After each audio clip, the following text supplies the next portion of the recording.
The K63 wireless mechanical gaming keyboard from Corsair can connect to your computer via ultra-fast 1 millisecond 2.4 GHz wireless technology or low latency Bluetooth, and features per-key blue LEDs, 15 hours of gameplay on a single charge, and genuine Cherry MX switches. It's lapboard ready too, so click the sponsor link in the description for more information. Excellent! Hey guys, how's it going? And welcome to Paul's Hardware. This is my first how to build a computer video for 2018. It's 2018, and if you want to build a computer to play some video games or just to build your own computer because it's a lot of fun, you've come to the right place. This is a beginner's guide, so I'm going to be walking you through everything step by step, starting with actually choosing the parts to put into your new computer. The part that I'm featuring today is AMD's newest APU, that's Accelerated Processing Unit. That includes a CPU as well as a GPU, which is your graphics card, as well as your central processor in the same unit, which means you don't have to buy a graphics card, which right now is a very good thing because graphics cards are very expensive. Before I get too far ahead of myself though, let's start off by running down all the parts that I'm going to be using in today's build. So there are 8 main components to a computer or a desktop computer that you're going to build yourself, starting with what holds everything together. That's right over here, and that's the motherboard. Now this is a mini ITX motherboard, which means it's very small. Form factor is important. The form factor of your motherboard, Mini ITX in this case, is going to impact what case you choose. So if you want something small, Mini ITX is the way to go for the motherboard, and we're going to be choosing a Mini ITX case here in just a while as well. You want to make sure that the sockets at the center here is compatible with your processor. So the socket we're using today is AMD's AM4 socket, and that is of course compatible with our AMD Ryzen 3 2200G APU, so it's going to slot in right there. You've also got some other slots in here for memory, for example, over on this side, as well as places to plug in power, as well as some connectors for storage, and we'll get into that as we actually start to build. Next up is our processor. So this here is our 2200G from AMD, and again, this is both a quad-core CPU as well as a graphics card, not a graphics card, but your graphics capabilities are integrated into that as well. This is a PGA or pin grid array processor, so there's a bunch of little pins on the bottom, and that's what slots into the socket on the motherboard, and they're very delicate, so they can be slightly bent. You want to try not to touch them with your fingers if you can. If you do bend them, don't worry, they can be bent back into place, but it's best just to be really careful with that so you don't end up actually bending them. Now your processor is going to warm up when it actually is in use, so it's going to want to be able to stay cool. For that, you're going to need a CPU cooler. AMD includes a CPU cooler. This is called the Wraith Stealth in the box. So you can use this, and that's what we're going to be using today to keep the price down, because $99 for the 2200G plus a cooler, hey, that's a pretty good deal. And you get a graphics card in there as well. Now you're also going to need some storage for your system, and we have a couple different options for that here. These are both SSDs or solid state drives. You can also use a mechanical drive, although mechanical drives are a bit slower. I typically only recommend those for mass storage right now. These are smaller, so here is going to be your budget-friendly option. This is a 240 gig SSD, and this is typically what I recommend for anyone who's building a new system. 240 gigs will give you enough space for your operating system, as well as some apps and games, and it's going to be nice and fast to keep your system very responsive. Might not be the same drive I have listed down in the video's description today, so just check down there. I'll have a solid 240 gig-ish drive that you can buy that will get the job done for you. Now if you want to upgrade and get yourself a lot faster storage, this is not necessary by any stretch for today, but the next generation of SSDs are going to look kind of like this. Kind of like a stick of gum, but this is an M.2 drive, which refers to the actual connector here. And the cool thing about that is it can actually mount directly to your motherboard. So this motherboard has an M.2 slot on the bottom. It is also an NVMe connection, so you want to double check and make sure that your motherboard has NVMe support. This would allow us to just connect that right there, give us some really fast storage, and of course I would need to cinch it down with the little screw right there. But these are of course much more expensive. So if you're just trying to get yourself up and running, you're not going to suffer too much, or in fact at all really, when it comes to practical performance by going with a more normal SATA SSD like this one, but just wanted to point out that M.2 drives are an option as well. Next up is going to be memory, and the memory that we're using today was specifically chosen so it can be compatible with our APU and our motherboard. So my recommendation for memory is, first off, brace yourself, because memory prices, just like GPU prices, are very high right now. It might be expensive for you to get your memory, but double check this compatibility support list from your motherboard manufacturer, and then choose memory that's 2933 as far as the speed goes, or faster. This is 3200 speed, but since your graphics is going to be using this memory as well, you want to make sure you have at least decent speed there. 2933 is kind of my starting off points. And as always, you can double check your motherboard's compatibility list for memory to make sure that whatever you get is going to slot into the motherboard and just work, and you won't have to mess around with a bunch of settings or that kind of thing. So that's 4 of our main components: motherboard, CPU, storage, memory. The remaining 3 are graphics card, case, and power supply. So for graphics card, I have one right here. It is a Vega 56, and let me just tell you guys that graphics card prices are really expensive right now. But that is why we're not gonna be using one in today's build, and that is one of the advantages that you get with an APU. Now, you're not gonna get the same amount of graphics card performance out of the APU as you would with a discrete graphics card, but the nice thing is you can use this system for now and then wait. And once graphics card prices hopefully come down, you've got a PCI Express by 16 slot down here at the bottom. You can buy a graphics card, slot it into this motherboard, and that is what we call an upgrade path. Now, the last 2 components are power supply and case, and I saved them for last. One, because they tend to have a little bit less of an impact on the actual performance of your system. So any reasonable power supply is going to be 80+ bronze rated or better, and there's lots of options out there. I believe the one we're going to be using today is an EVGA. This is an older one, so I'm just using that for an example. And then the last thing we're missing is a case. So like I already mentioned, Mini ITX is the form factor of our motherboard. We want a Mini ITX case to go along with that.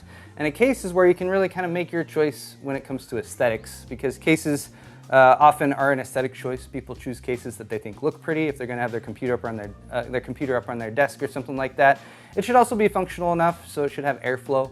And I think for today, I'm going to do things a little bit differently. We're going to take a quick field trip over to Fry's, and I'm going to see what Mini ITX cases they have there, and I'll pick one that I think looks good.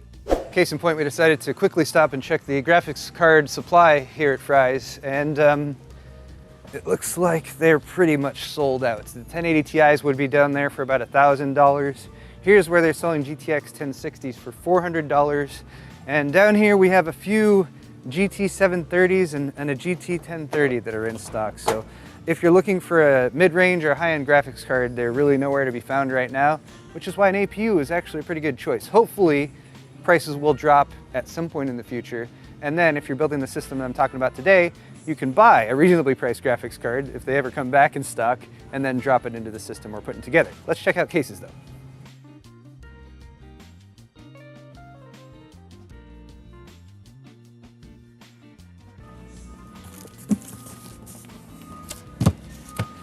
This is the Core V1, and it is a Mini ITX case, and I have actually never built in it. So I think this will get the job done. All right, guys, we're back from Fry's. We had some lunch, and now we're ready to build. So the case we decided on was the Core V1. This is from Thermaltake. It's a $50 case, and it was actually one of the only Mini ITX cases that they had there at Fry's. There were a few other ones, but they were crappy, so this is the one we decided on. Parts list, of course, is in the video's description again. And I've gone ahead and taken everything here and priced everything. And if you exclude the memory, the parts list we're looking at right now is about $365. Now the memory, if you get a 16 gig kit and you want fast memory and you want something that's compatible with Ryzen, is going to cost about $200 right now, which is pretty expensive. You can get a single 8 gig stick instead, which will sort of tide you over. You can get by for about $100. So ultimately, this entire system build is going to cost you somewhere between $475 and $575, depending on how much memory you put in it. Beyond the memory though, we also have a power supply, of course. I've just gone with the Cooler Master V650. In the parts list, I've actually chosen a 550 watt 80+ bronze rated power supply from Corsair. That's about $50. That will get you by just fine. I'm using this one because it's what I have on hand. Beyond that though, all the rest of the parts are the same ones that I've listed off, so it is time to get building. If you're building at home, you're pretty much only going to need one key piece of hardware technology, and that is a screwdriver. Phillips head screwdriver. Now we might be using a few other things as I go on here, so I'll tell you guys those things as I move forward with them. But for the time being, we're gonna go ahead and start by preparing the motherboard. And I'm already bringing in another piece of equipment, and that is just a soft rubber mat. Try to build on a non-conductive surface. Wood works just fine, a cardboard box is just fine. Just don't build on a metal surface like a table or something like that. Getting our motherboard unpacked, we're gonna have inside the motherboard itself, of course, and we're gonna have a few accessories that we want to keep ready to use. This is the I/O shield, the input-output shield, and that kind of lines up with the back of the motherboard. We'll install that in the case before we put the motherboard in. We're gonna need a single serial ATA cable, and that is to connect up our SSD. And then we're also going to need the Wi-Fi adapter. Since this motherboard includes Wi-Fi, this is the antenna, and that's just so once we actually get the system up and running, we can connect that up. In order to connect it to Wi-Fi, download Windows and Windows updates and all that good stuff. Next, we'll unbox our processor. I've already used this one, which is why the seal is broken, but I repacked it to give you guys the exact same experience. Inside we have our processor itself and our heatsink fan. This is the Wraith Spire heatsink fan. And apart from the heatsink fan itself, you're gonna definitely need to have some thermal paste. Now, if you're buying this brand new, you'll have some thermal paste pre-applied on the bottom of the Wraith Spire cooler. So that's what we're gonna use today. It's already pre-applied, so you don't have to worry about it. Just don't touch it before you install the processor and get the heatsink fan installed as well. Next up, our CPU, and that comes in a little clamshell. Keeps it protected. Until you're ready to install this, probably keep it in here. And again, bear in mind, there are a bunch of pins on the bottom of the CPU, and those are fairly delicate, so you don't want to bend those or anything like that. The CPU itself can be handled by the edges, most ideally. You want to minimize contact with the top here, as well as the pins on the bottom, and that's simply to keep oils from your fingers to getting all over it and that kind of thing. But all we're going to really be paying attention to is the orientation of the pins, of course, and then you're going to look at the corner. And on one corner here, you actually have a tiny little golden triangle. That golden triangle is very important. So keep an eye where that golden triangle is, and then take a look at your AM4 socket down here on the motherboard itself. You're going to have a little lever arm on the side, so just pull that out ever so slightly and lift it up. That will open the socket, and it's ready for the CPU now. Take the gold triangle of the CPU, line it up with the triangle that's sort of in the edge of the socket.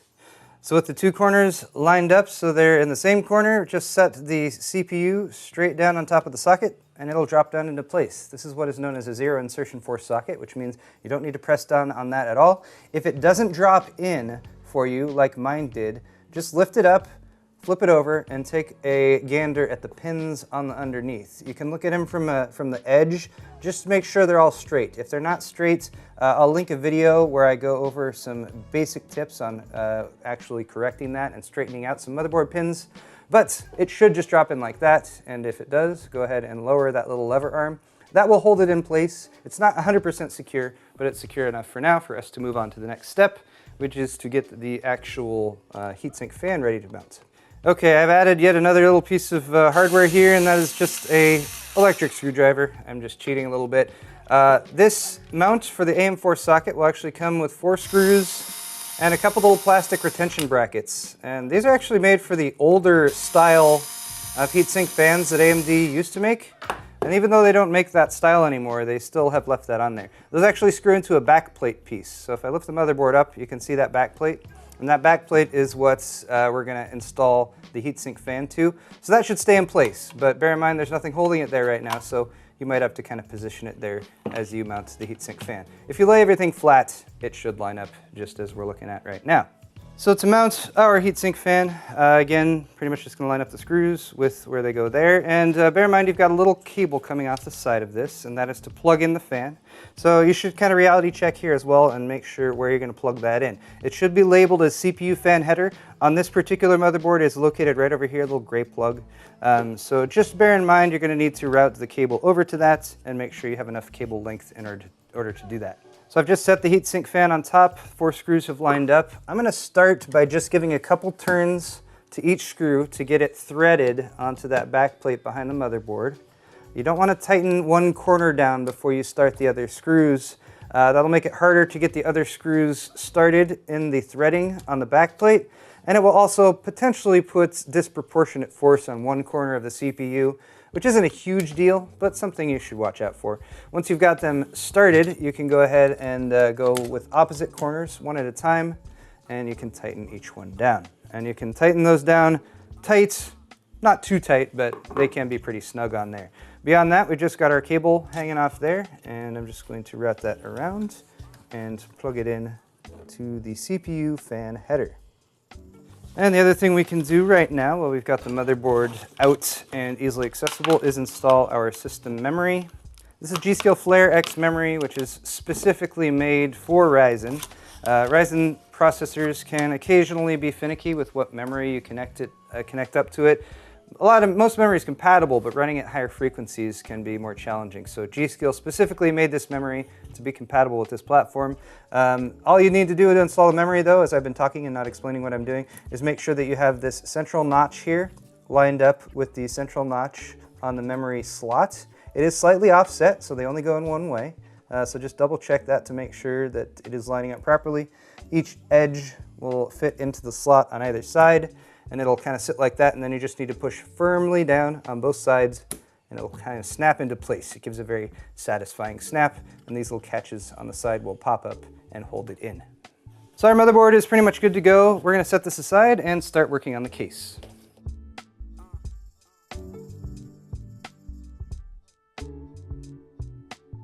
So once you've got your case out of the box, give it a once over, make sure everything is not damaged. This case is very small, very boxy, but you're basically gonna have two side panels on either side. Typically those are held on by thumb screws in the back, so you can just unscrew those to pop up the side panels to access the interior. And then as far as the layout goes, the power supply is gonna go down here in the very bottom. The motherboard will actually sit flat in this central area, and then everything else kind of goes on top of it there. So first thing that you'll want to do is get rid of these thumb screws and start disassembling the case so we can access the interior. So I've removed all of our side panel pieces. One thing I will say is if your side panels have clear plexiglass like this, they'll usually have plastic over the top of it just to keep it from getting scratched up during shipping. These are really, really easy to scratch. So I recommend leaving that plastic on until the system is all put together, peeled off at the very end as sort of the finished product type thing. The things you're going to want to keep in mind are that almost every case is going to come with a set of accessories like this. Typically it will have a manual, and if it's a case that's a unique design, you might want to double check there to see if anything mounts in a unique or strange fashion. You're also going to have lots of screws, so the screws that you'll mount your motherboard with, screws that you'll mount additional hard drives with, or additional SSDs. You might have some standoffs that are specially made for mechanical hard drives and that kind of thing. And then often a set of zip ties, and these are just really handy for cable management. Beyond that, you're going to have a set of cables that come out, and these are your front panel connectors. So you're going to have one group that is the most pain in the ass part of building a computer. This is what's going to control your actual power switch to turn the system on and off, reset switch, and LED lights for your hard drive activity and your power activity. You also have this plug, which is known as HD audio. This will allow you to have a mic and headphone jack connected up at the front of your case. This case has a single fan, so it is connected via this 3-pin fan header. Finally, you have a USB 3.0 header. These are fairly large and bulky, but if you want USB 3.0 ports on the front of your case, this is the header that you will use. There's a newer header beyond this that's called the USB 3.1 header that is different, so keep that in mind. There's a USB 3.0 and a 3.1. If you want 3.1, make sure your case has that header and your motherboard has that header. That's pretty new though, so you won't see those too often yet. Oh, and final thing to point out, and this is just unique to this case, is that aside from the two side panels and top panel I've removed, there's a couple thumb screws here that also allow me to remove this bottom piece. And that's what I'm going to need to remove to access the bottom chamber in order to install the power supply. Also bear in mind there's a dust filter down here, so it's a little plastic and kind of got to work to get it off, but that will go just beneath your power supply so that as it is running its fan to pull air in, it'll suck up dust right there, and you can pull that off in order to clean. Having dust filtration in your computer is always, always nice to have. So the power supply supplies power, and we're going to need to install this. I like to get this installed first because this usually has the bulk of the cables. This is a fully modular power supply, so all the cables that plug into the computer are actually going to go into these plugs right here, and all of those cables are included in the packaging, and they're all separate. So the cables that we're going to need for this build is a couple for the motherboard. So we're going to need a 24-pin main power connector for the motherboard. That's that one right there. And there's the corresponding plug on the motherboard. Bear in mind there's a catch on one side of the plug, and there's a little catch on one side of the plug on the motherboard too, so it will actually stay connected when you plug it in, like so. Ta-da. Hey, that went in pretty easy. And then there's one other power plug on the motherboard. This is what is known as EPS power, supplemental CPU power. On this particular board, it's tucked away, kind of in not the most convenient position, but it's right up there. And this will sometimes be a 4-pin plug, and sometimes it'll be an 8-pin plug, depending on how much power you have going to the processor. So on the power supply side, you might have a split plug like this, an 8 and an 8, but they just fit in here side by side and plug in like that. Now for the record, I'm plugging this stuff in outside of the case just to demonstrate it right here. I'm actually going to unplug these when I install the power supply right now. Now aside from your main 24 pin, which is going to connect up right there, and your supplemental CPU power, which is going to connect up right there, you might also have what is known as PCI Express graphics, 8-pin or 6-pin PCI Express graphics. Those will also connect up to these same 8-pin plugs right here that the CPU plug connects to. Just bear in mind that the other side of the plug is different. So these are typically labeled PCI Express graphics. They're usually a 6-pin plug and then have an optional 2 pins on the other end that you can detach depending on the configuration of your graphics card. Since these are for graphics cards and we do not have a graphics card in this build, we do not need this cable, so we're not going to use it. But I just wanted to point it out to you guys in case you are installing a graphics card in your system. Beyond that, we have peripheral cables, hard drive SATA cables. There's 4 of those connectors on this power supply. Again, bear in mind this is modular, so the plugs on the power supply side might not look the same depending on the power supply that you're using. But the other sides, the sides that plug into the motherboard and your drives, should always look the same. So these are SATA power plugs. Those will correspond with the SATA power plug on your SSD or your hard drive.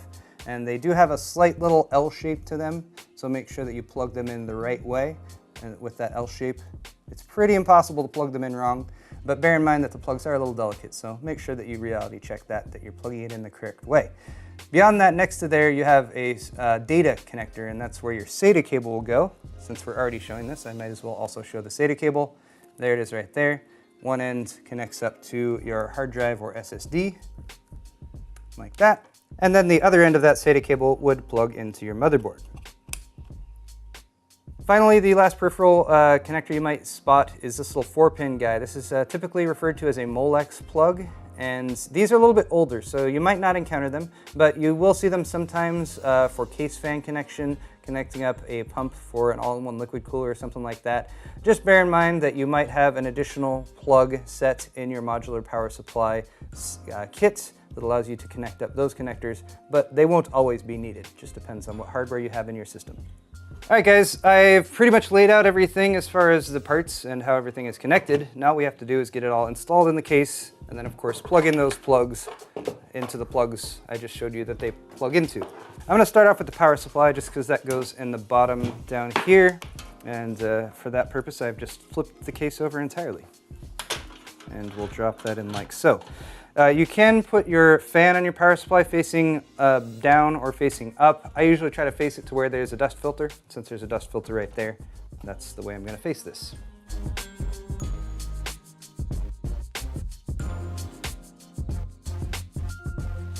At this point, since I already showed you which modular cables we need, and we have easy access to the bottom of the power supply, I'm going to go ahead and connect those up.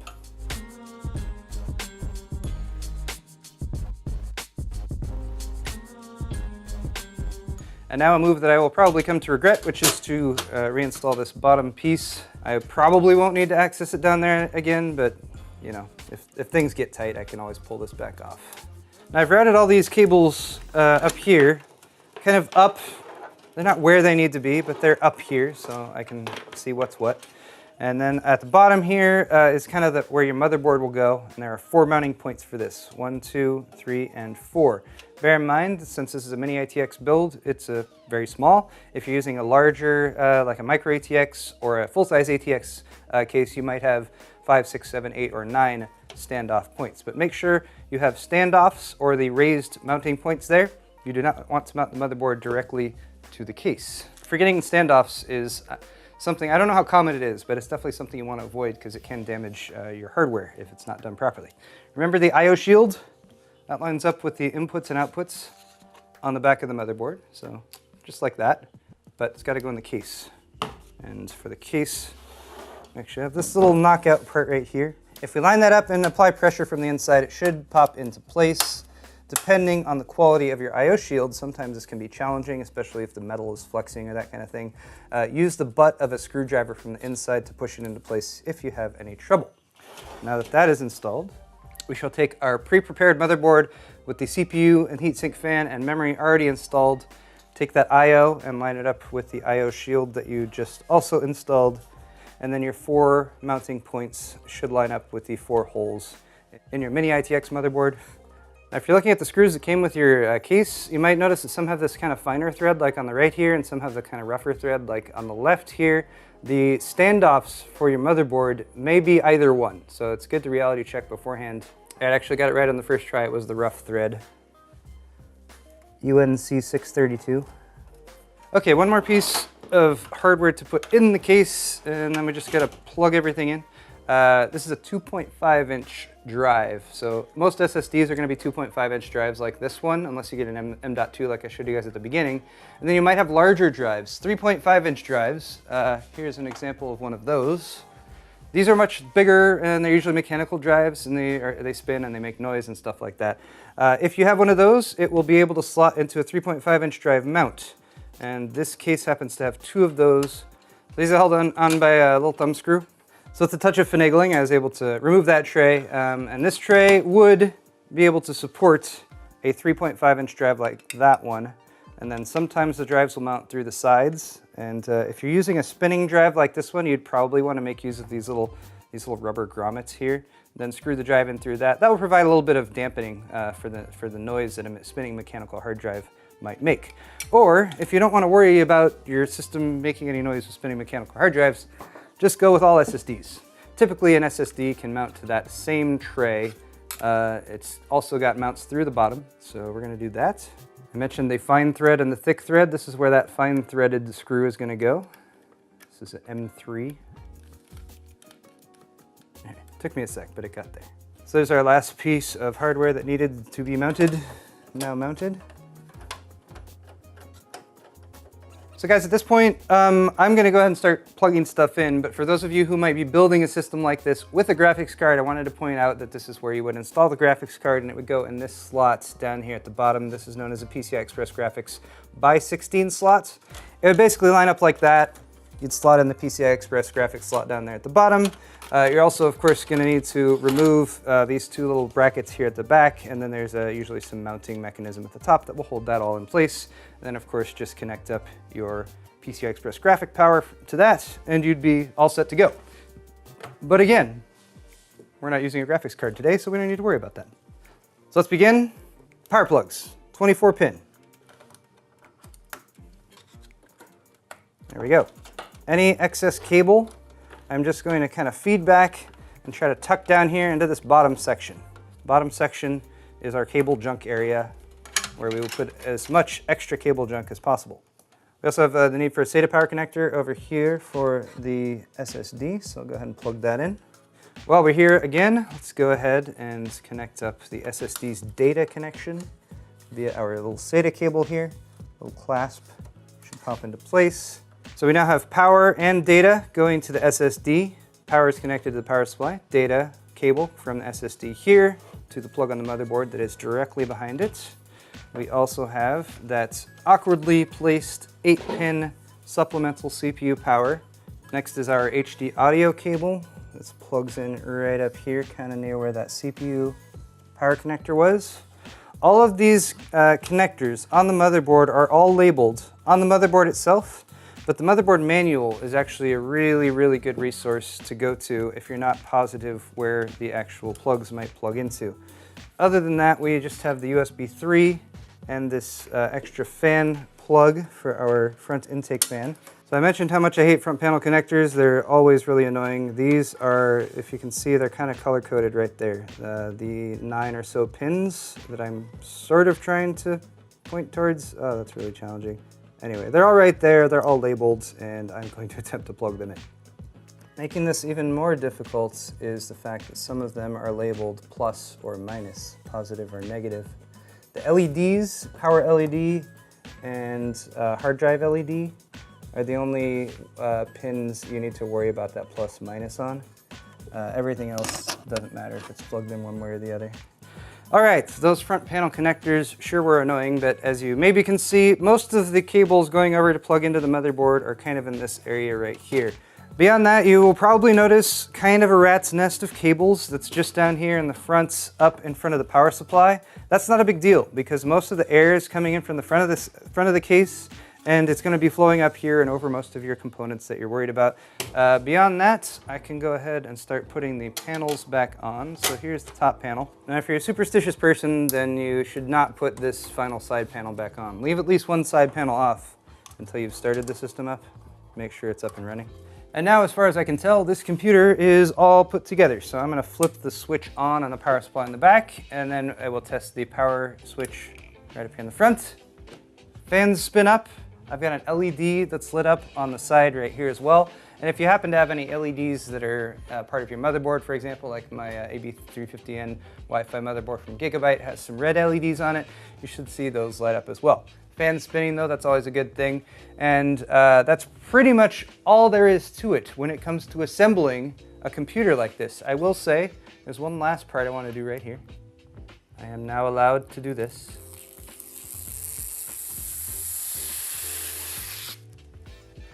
And with that, we have a functional gaming PC, and we didn't even have to spend $1,000 on a $250 graphics card. So that's pretty nice. I like that. Also, really like the fact that you could pop in a discrete graphics card to this system and upgrade it if they become more affordable in the future.